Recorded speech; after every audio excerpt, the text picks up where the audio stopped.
आपको बताया था कि दो स्टेप्स थी। सबसे पहले क्या था, फॉर्मेशन ऑफ कार्बोकेटाइन, और सेकंड नंबर पे क्या था, न्यूक्लियोफाइल का अटैक। फॉर्मेशन ऑफ जो कार्बोकेटाइन है वही इस स्टेप का, इस रिएक्शन का क्या है, आरडीएस मतलब रेट डिटरमाइनिंग स्टेप। अब फॉर्मेशन ऑफ कार्बोकेटाइन, कार्बोकेटाइन का फॉर्मेशन कैसे होता है। अब इन ये दोनों मतलब सिमेट्रिकल एल्कीन है, CH2 डबल बॉन्ड CH2 दोनों तरफ सेम ही है। तो ये बंद टूटेगा तो एक के ऊपर प्लस जाएगा तो दूसरे के ऊपर माइनस से। अभी ये सिमेट्रिकल है तो अब हम ये नहीं देख सकते कि किधर प्लस बन रहा है और किधर माइनस। तो आपकी मर्जी है किधर आप प्लस बना रहे हो किधर आप माइनस बना रहे हो। तो मैं आपको सिर्फ एक रिएक्शन समझा दे रही हूँ, फिर उसके बाद में कंप्लीट आप ही को करना है। तो इधर देखते हैं mechanism. CH2 double bond CH2। तो फर्स्ट स्टेप क्या था, फॉर्मेशन ऑफ कार्बोकेटाइन। तो कार्बोकेटाइन का फॉर्मेशन कर लेते हैं, CH2 प्लस और माइनस। फिर उसके बाद में अटैक ऑफ H प्लस। ये HCl है ना, ये दो में टूटेगा, मैंने बताया था आपको, H प्लस और Cl माइनस। H प्लस का अटैक होगा। अब आप बताओ इस H प्लस को मैं यहाँ जोड़ू या फिर यहाँ जोड़ू। सोचो, ये नेगेटिव वाला है ये पॉजिटिव वाला है, पॉजिटिव को पॉजिटिव के ऊपर जोड़ सकती हूँ क्या, नहीं। पॉजिटिव को नेगेटिव के ऊपर जोड़ सकते हैं। तो ये क्या बन जाएगा, CH3 CH2 प्लस। इसके बाद में फर्स्ट स्टेप में क्या होगा, न्यूक्लियोफाइल का अटैक। न्यूक्लियोफाइल को नहीं, इधर Cl माइनस। अब ये Cl माइनस किधर जुड़ेगा, इस प्लस वाले कार्बन के ऊपर, CH3 CH2 Cl। ये तो मैंने आपको मैकेनिज्म से करवाया है, इसको डायरेक्ट भी कर सकते हैं। डायरेक्ट कैसे, ये CH2 डबल बॉन्ड CH2 है, एक के ऊपर प्लस दूसरे के ऊपर माइनस, माइनस के ऊपर H मतलब प्लस वाला, और माइनस के ऊपर ये माइनस वाला इस प्लस के ऊपर। तो प्रोडक्ट क्या बनेगा, CH3 CH2 Cl। ऐसे ही HBr का, अब HBr का डायरेक्ट करते हैं, इसको तोड़ते हैं, H प्लस और Br माइनस। इधर क्या था, माइनस इधर कर दो प्लस, इधर क्या जुड़ जाएगा, H और इधर Br। तो प्रोडक्ट क्या बनेगा, CH3 CH2 Br। ऐसे ही HI CH3 CH2I। Concentrated H2SO4 मैंने बताया था, इसका क्या था, H plus HSO4 minus. Dilute H2SO4 को H प्लस और OH minus. CH3OH H plus का H प्लस और CH3O माइनस। ठीक है, अब इन सबको आप ही को जोड़ना है, मैं नहीं बता रही, सारे कंप्लीट जोड़ के मुझे बताना है कौन सा सही है आपका, कौन सा गलत है। तो देख के बताओ, वही एग्जाम्पल है दूसरे वाला है। तुम्हें लग रहा है कि वही एग्जाम्पल है क्योंकि सब तो सारे के सारे तो सेम ही है। अरे वही एग्जाम्पल नहीं है, इसको देखो एग्जाम्पल चेंज हो चुका है, सेकंड एग्जाम्पल है। ठीक है, इसे बताने से पहले मैं ये बता देती हूँ, मैंने ये बताया था आपको कार्बोकेटाइन की स्टेबिलिटी। कार्बोकेटाइन की स्टेबिलिटी जो होती है वो 3 डिग्री कार्बोकेटाइन की ज्यादा होती है, फिर 2 डिग्री की, फिर 1 डिग्री की, फिर लास्ट में जाके मिथाइल वाले कार्बोकेटाइन की। और इसके अलावा ये वैसे तो GOC में आएगा, लेकिन फिर भी यहाँ बता रही हूँ कि कार्बोकेटाइन की स्टेबिलिटी जो है अपन देखते हैं समानुपाती प्लस MHI।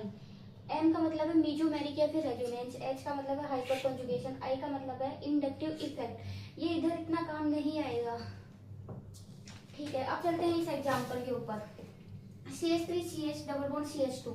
अब मुझे ये बताओ कि मैं जो प्लस है वो इधर बनाऊं या फिर इधर बनाऊं, ये मुझे डाउट है। किधर बनाऊं इस प्लस को, इधर बनाऊं या फिर इधर बनाऊं।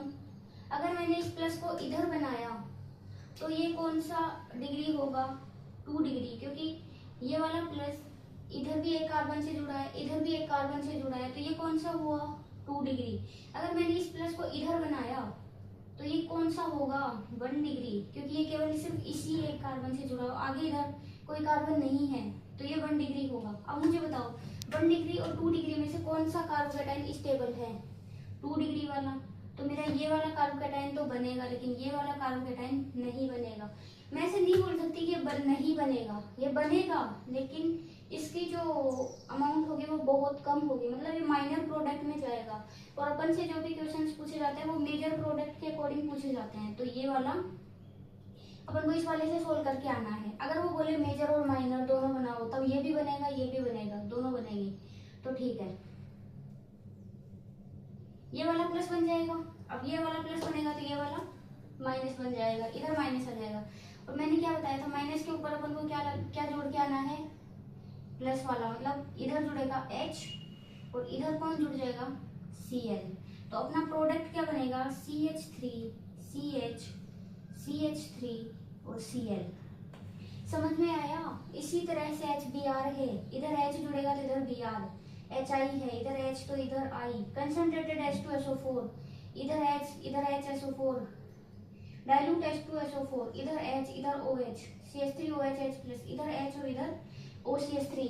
समझ गए। अब चलो, अगर ये समझ गए ना तो मैं आपको एक दूसरा एग्जांपल दे रही हूँ, वो मुझे बताना, क्योंकि वो मुझे नहीं आता, वो मुझे तुम ही बता सकते हो बस। तो ये वाला एग्जांपल है, चलो अब इसको सोल्व करके बताना। अब ये मैं नहीं बताऊंगी, खुद को करना है, ये करना है। फिर उसके बाद में इधर रिएक्टेंट दूसरा और लिख रही हूँ मैं, वो भी आप ही को करना है। CH3C double bond CH3 CH3 और CH। ये वाला आपको करके लेके आना है, ये वाला करना है, ये वाला करना है। नेक्स्ट एग्जांपल पे, नेक्स्ट एग्जांपल क्या है, CH3 CH CH3 CH double bond CH2। आपके अकॉर्डिंग मुझे ये बताओ कि मैं प्लस किधर बनाऊं, प्लस मैं इधर बनाऊं या फिर इधर बनाऊं। मुझे ये वाला लग रहा है, आपको कौन सा लग रहा है, ये वाला या फिर ये वाला। अगर आपको ये वाला लग रहा है तो गलत है, क्यों, क्योंकि ये 1 डिग्री है और ये 2 डिग्री है। तो मैंने क्या कहा था, 2 डिग्री वाले मेजर में जाएंगे जबकि 1 डिग्री वाला माइनर में जाएगा। अब आप क्या सोच रहे हो कि मैं इधर Cl जोड़ दूं, Cl जोड़ दूं क्या इधर और इधर H। चलो जोड़ के देखते हैं, CH3 CH CH3 CH Cl CH2 H। मुझे बताओ ये प्रोडक्ट सही है या गलत है। अब ये जो प्रोडक्ट है वो माइनर है, मेजर नहीं है ये प्रोडक्ट। ये प्रोडक्ट माइनर क्यों है, सोचो, ये प्रोडक्ट माइनर क्यों है। मैंने आपको क्या बोला था, फर्स्ट स्टेप में क्या होता है, फॉर्मेशन ऑफ कार्बोकेटाइन। उस कार्बोकेटाइन की स्टेबिलिटी भी तो होनी चाहिए, स्टेबिलिटी भी होनी चाहिए ना कार्बोकेटाइन की। अब तुम बोलोगे दीदी ये 2 डिग्री है, ये 1 डिग्री है, 2 डिग्री वाला स्टेबल है, ठीक है मान लिया, लेकिन रीअरेंजमेंट, फिर वो क्यों सिखाया था आपको रीअरेंजमेंट। रीअरेंजमेंट में क्या है कि अगर अल्फा हाइड्रोजन्स की नंबर बढ़ रही है तो स्टेबिलिटी ऑफ कार्बोकेटाइन भी बढ़ेगी, अगर कम हो रही है तो नहीं होगा ऐसा। हमें जब भी प्रोडक्ट बनाने हैं ना, स्टेबिलिटी ऑफ कार्बोकेटाइन से ही बनाने हैं। तो ये प्रोडक्ट माइनर है। अब इसको सोल्व करते हैं, ये कैसे होगा, इधर सोल्व करती हूँ। CH3 CH CH3 CH double bond CH2। ये तो पता है कि मैं इधर प्लस बना दूं, इधर माइनस बना दूं, ठीक है। इधर मैंने प्लस बनाया, इधर मैंने माइनस बनाया, इसके ऊपर मैंने H जोड़ दिया, ठीक है, ये बन हट गया, ठीक है। अब ये प्लस है, इसके पास में अल्फा हाइड्रोजन काउंट करो कितने हैं, 3 और 1 4, अल्फा हाइड्रोजन है 4। अब इधर देखो, इधर H है, इधर CH3 है। मैं हाइड्राइड की शिफ्टिंग करूं या फिर मिथाइल की शिफ्टिंग करूं, सोच के बताओ किसकी शिफ्टिंग करूं मैं। मुझे हाइड्राइड की शिफ्टिंग लग रही है, तो चलो हाइड्राइड की शिफ्टिंग करवा देते हैं। मैंने इसके ऊपर हाइड्राइड की शिफ्टिंग करवाई। हाइड्राइड की शिफ्टिंग क्यों करवानी है, मैंने बोला था ना आपको कि हाइड्राइड और मिथाइल दोनों की एक साथ अगर शिफ्टिंग हो, लग रहा है कि शिफ्टिंग हो सकती है, तो हमें किसकी करवानी है, पहले हाइड्राइड की शिफ्टिंग करवानी है। अब ये प्लस इधर आ गया, अब अल्फा हाइड्रोजन काउंट करो, देखिए 3 3 6 और 2 8। अल्फा हाइड्रोजन बढ़े, मतलब पहले ये प्लस इधर था, अल्फा हाइड्रोजन 4 है। अब रीअरेंजमेंट करवाने के बाद में इसकी स्टेबिलिटी और बढ़ गई, या फिर ये देख लो, ये 2 डिग्री से अब 3 डिग्री बन गया, तो स्टेबिलिटी और बढ़ गई। तो जितनी बार स्टेबिलिटी बढ़ रही है तो स्टेबिलिटी बढ़ाओ, उसके बाद में Cl या फिर कोई न्यूक्लियोफाइल जोड़ो, स्टेबल प्रोडक्ट तब जाके बनेगा। स्टेबिलिटी से ये सभी सोल्व करना है। अब इसके ऊपर किसका अटैक होगा? Cl का, और Cl किधर जाके जुड़ जाएगा? इधर। प्रोडक्ट क्या बना? Cl CC। ये अब क्या है? Major product. ये क्या बन गया अब? Major product. तो ऐसे ध्यान में रखना है। ये वाला, अगर ये वाला करके आते तो गलत हो जाता, ये गलत है, ये माइनर में जा रहा है, मेजर नहीं है ये, ठीक है। तो क्या करना है? इधर प्लस बनाया, इधर माइनस बनाया, ये क्या था? 2 डिग्री था। अब सोचो कि ये 3 डिग्री भी बन सकता है या नहीं बन सकता। इसके पास अल्फा हाइड्रोजन कितने हैं? ये शिफ्ट करेगा तो अल्फा हाइड्रोजन कितने हो जाएंगे? तो स्टेबिलिटी बढ़ी। तो जितनी बार स्टेबिलिटी बढ़ रही है उतनी बार आपको स्टेप्स करते जाने हैं, और प्लस के ऊपर बाद में न्यूक्लियोफाइल का अटैक करवा देना है और लास्ट में जोड़ते जाना है। अब HI से करवाऊंगी तो I इधर जुड़ जाएगा। कंसंट्रेटेड H2SO4 से कराऊं तो HSO4 Cl की जगह जुड़ जाएगा। ऐसे डाइल्यूट वाले में OH इधर जुड़ जाएगा, CH3OH H प्लस में OCH3 इधर जुड़ जाएगा। तो ये ध्यान में रखना है। इसको रिंग वाला एग्जाम्पल कौन कौन कर सकता है? हाथ उठाओ, रिंग वाला एग्जाम्पल कौन कौन कर सकता है? मुझे बताने की जरूरत है क्या रिंग वाले को? क्योंकि वैसे ही करना है जैसे मैंने 3-4 एग्जाम्पल बता दिए हैं, लेकिन चलो एक रिंग वाला भी बता देती हूँ। तो मुझे ये बताओ, मैं प्लस किधर बनाऊं? ये डबल बॉन्ड है, अब मैं प्लस किधर बनाऊं? प्लस ऊपर बनाऊं या प्लस नीचे बनाऊं? सोच को देखो, मैं प्लस इधर भी लिख रही हूँ, इधर भी लिख रही हूँ। सोचो मैं प्लस किधर बनाऊं? अगर मैंने प्लस इधर बनाया तो ये कितने डिग्री का कार्बन है? 3 डिग्री का। अगर मैंने प्लस इधर बनाया तो ये कितने डिग्री का होगा? 2 डिग्री का। ये 2 डिग्री का कैसे होगा? ये एक तो इस कार्बन से जुड़ा है, दूसरा इस कार्बन से, एक कार्बन जुड़ा है, तो 2 डिग्री का। ये 3 डिग्री का कैसे है? एक तो इस वाले कार्बन से जुड़ा है, दूसरा इस वाले से, तीसरा इस वाले कार्बन से जुड़ा है, तो ये 3 डिग्री का हो जाएगा। ठीक है, अब मुझे प्लस 3 डिग्री वाला बनाना चाहिए या फिर 2 डिग्री वाला? 3 डिग्री वाला। किधर बनाऊं? ऊपर बनाऊं? इधर करते हैं इसको, इधर प्लस और ये। अब इधर माइनस था तो मैंने H जोड़ दिया है, ठीक है। ये मत बोलना कि इधर माइनस लगाओ, H जोड़ दिया इधर। फिर उसके बाद में अटैक करवा दो किसका? न्यूक्लियोफाइल Cl माइनस किस पे जाके जुड़ जाएगा? इस प्लस के ऊपर। तो अपना जो प्रोडक्ट है वो ये बन जाएगा। ऐसे ही Br में यहाँ Br जुड़ जाएगा, HI में यहाँ I जुड़ जाएगा, कंसंट्रेटेड H2SO4 HSO4 जुड़ जाएगा, डाइल्यूट वाले में इधर OH जुड़ जाएगा और इधर OCH3 जुड़ जाएगा। ठीक है, ये रिंग वाला एक एग्जांपल हो गया।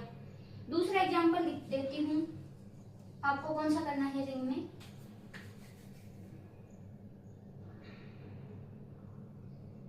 ये वाला कल मैंने आपको सिखाया भी था, आपको ये वाला करके दिखाना है। इसमें क्या होगा? ये 5 कार्बन की रिंग है। अब इसमें पहले तो क्या करेंगे? पहले रिंग है तो रिंग में रिंग एक्सपांशन करना है।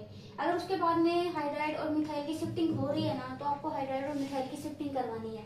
लेकिन पहले क्या होगा? रिंग का एक्सपांशन, मतलब रिंग का क्या होगा? रिंग का रीअरेंजमेंट। 5 कार्बन की रिंग है तो 6 कार्बन की रिंग में कन्वर्ट हो जाएगी। फिर उसके बाद में सोचना है कि प्लस स्टेबल है या नहीं है।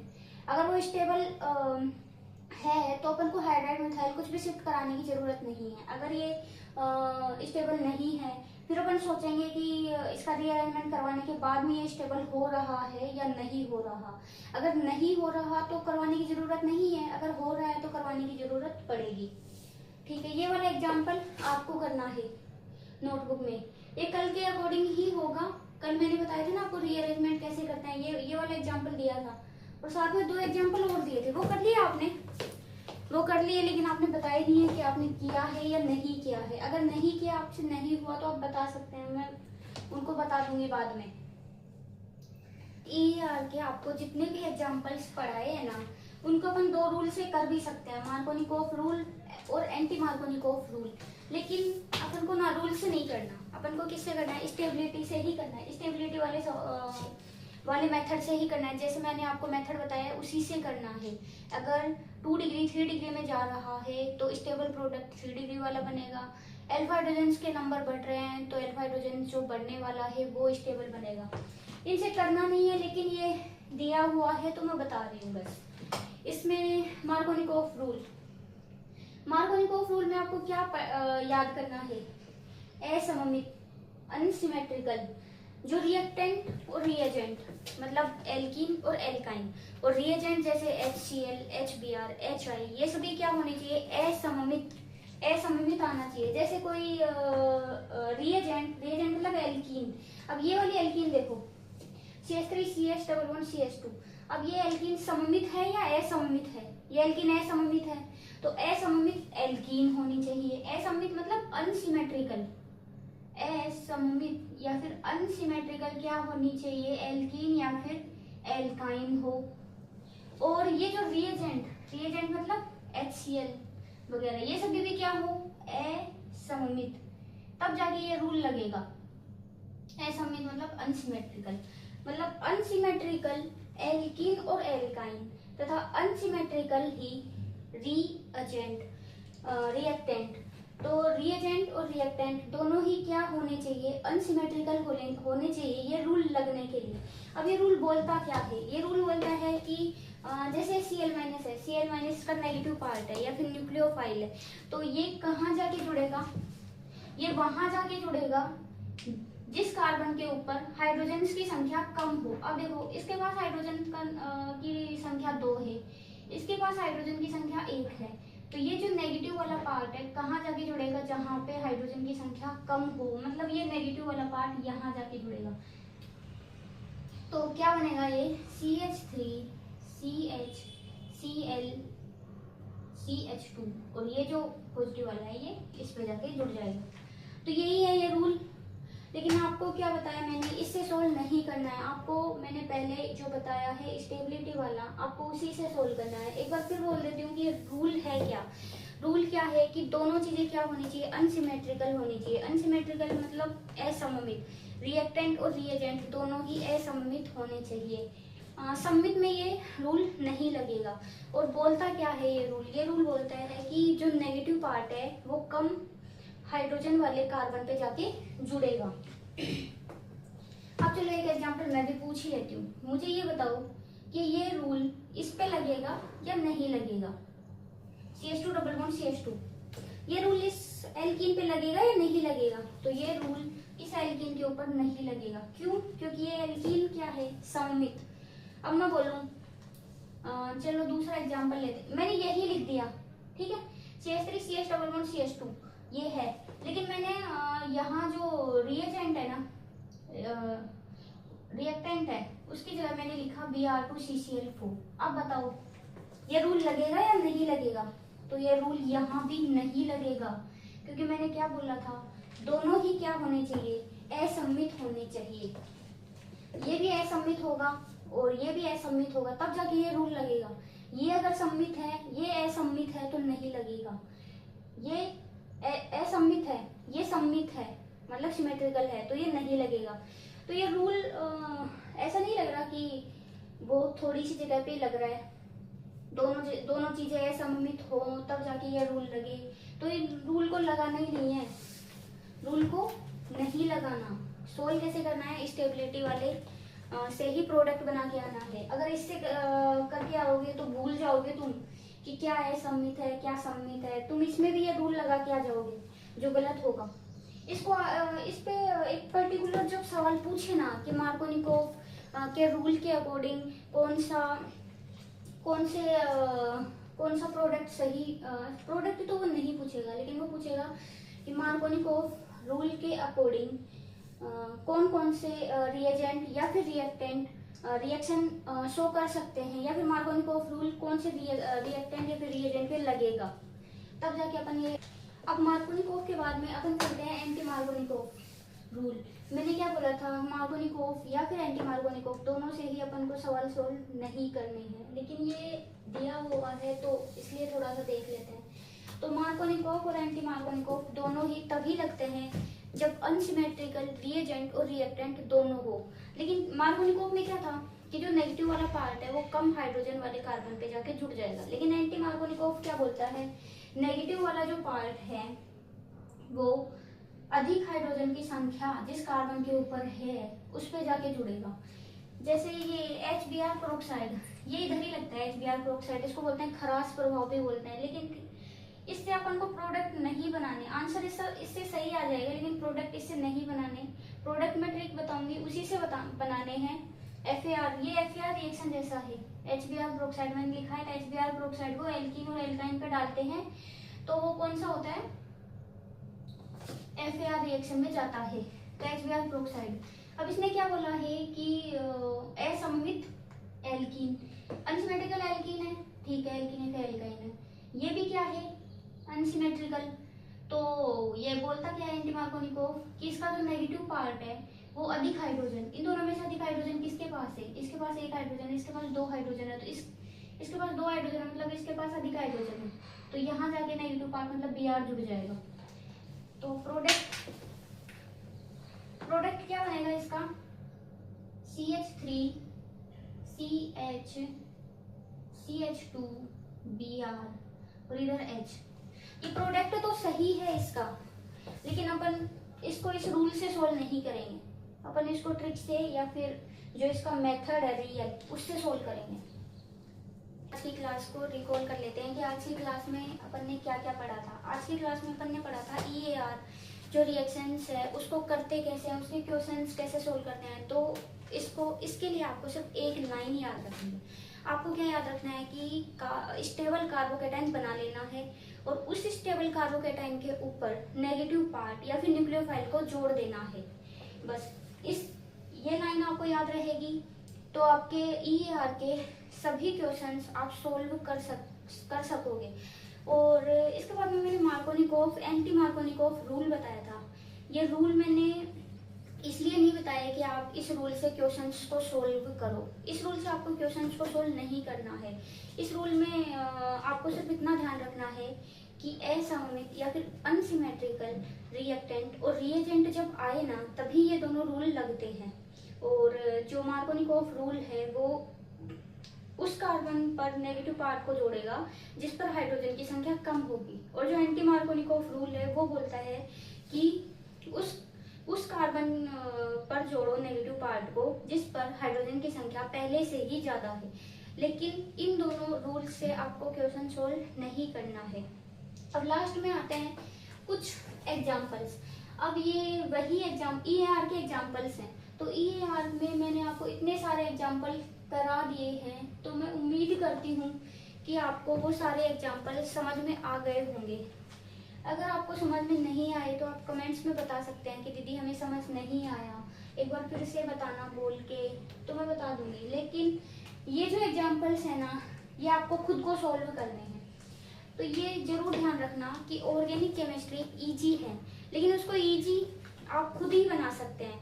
मैंने जैसे जैसे आपको बोला है कि पेपर लेना है, उसके ऊपर लिखना है, जो चीज़ें आज तक जितनी मैंने पढ़ा दी और जो जो कंसेप्ट बोले हैं वो सभी आपको लिखने हैं और रोज उनको देखते रहना है ताकि वो याद हो जाए। कंसेप्ट को तो याद करना ही पड़ेगा ना। और ये एग्जाम्पल्स, ऑर्गेनिक केमिस्ट्री के एग्जाम्पल सोल्व करते रहो, खुद से सोल्व करोगे तो कॉन्फिडेंस भी आएगा और आपकी ऑर्गेनिक अच्छी होगी, कंसेप्ट बिल्डअप होंगे। ये आपको खुद को करके लेके आने, मैं नहीं बता रही, ये आपसे नहीं होंगे तब बताना कि हमें ये आए नहीं है, हमसे हुए नहीं है, तब जाके मैं आपको बताऊंगी इनके आंसर। और ठीक है, थैंक यू सो मच।